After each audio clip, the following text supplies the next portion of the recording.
Bonjour, je m'appelle Gérard. J'ai participé au pèlerinage en Castille en 2023. Ce pèlerinage est né avec l'équipe d'animation spirituelle du diocèse, où nous avions l'idée de proposer à toutes les personnes qui font de l'accompagnement spirituel ce pèlerinage pour marcher sur les pas des grands maîtres spirituels espagnols, Sainte Thérèse d'Avila, Saint Jean de la Croix et puis Ignace de Loyola.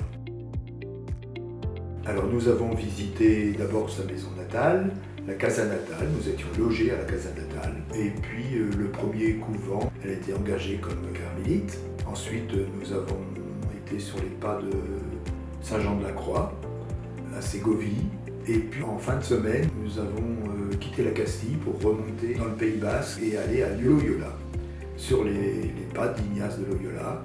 Et là encore, nous avons pu visiter la casa natale, qui est maintenant un lieu de mémoire, de pèlerinage, et faire une partie de ce qu'on appelle le Camino Ignacio, qui est un chemin pédestre qui va du Pays Basque jusqu'à Barcelone.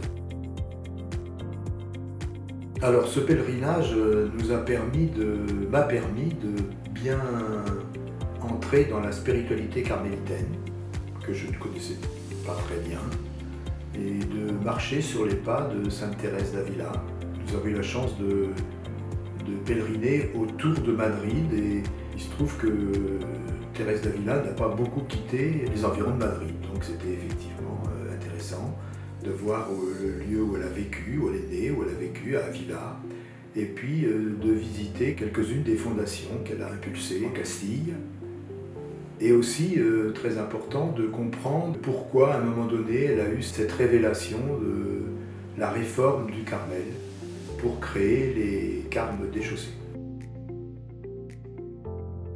Eh bien, ce pèlerinage, évidemment, n'est pas réservé à des personnes qui font de l'accompagnement spirituel, bien au contraire, il veut vraiment nourrir la foi de tous les chrétiens. Ils veulent bien passer un moment à cheminer sur les pas de ces grands maîtres spirituels. Il y a énormément de belles choses à recevoir de la part de ces trois grands